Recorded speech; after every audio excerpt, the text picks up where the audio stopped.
Hey guys, it's Anthony Bandiero here, attorney and senior legal instructor for Blue to Gold Law Enforcement Training, bringing you another Roadside Chat from the road. This week we are in Morgantown, Pennsylvania, having a great class, and it's just, anyway, everything is going well. It looks like things are, getting a little bit back to normal and stuff like that, which is great, right? So, and just remind you, if you want to bring us out to your agency and you want to host our training, if that's something that your agency does and so forth, let us know. Email us at training@bluetogold.com. Training@bluetogold.com. All right, this question is, when can you make a forced entry for domestic violence? So this question comes from an officer in Texas, and basically saying, hey, look, we have a situation where a neighbor calls in that it was a physical domestic. When the cops arrive, they knock on the door, they announce themselves, and everything just while they're at the house, they do hear them still arguing, right?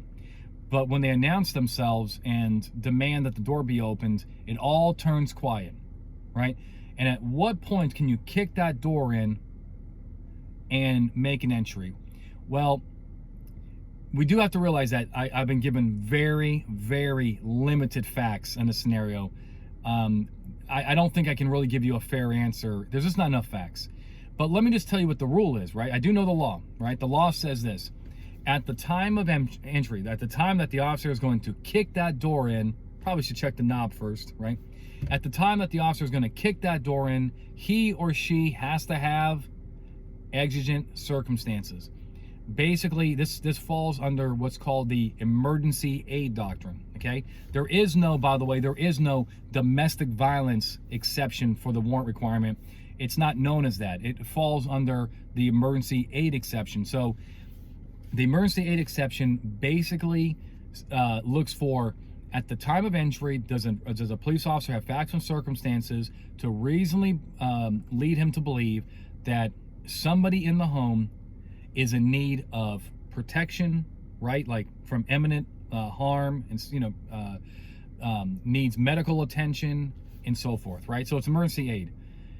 Well, courts, I think, lean towards the entry, right? The majority of the cases that I read about warrantless entries for domestics are going to uphold the entry because domestics are violent. There's an officer safety issue.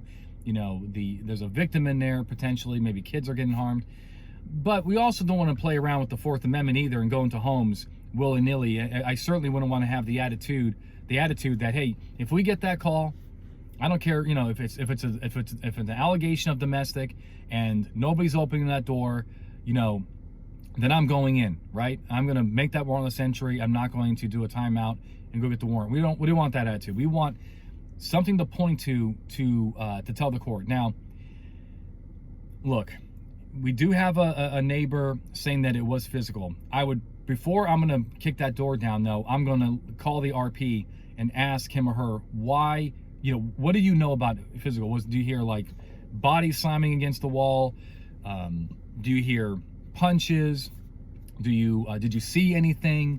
Do you hear anybody saying help? I want to hear that. I want to know because if the neighbor says, well, I saw the husband push his wife, right? And they've been arguing and so forth, I'm not going into that house without consent or a warrant. It's just not enough for me. Now, if you disagree with me, we can still be friends, right?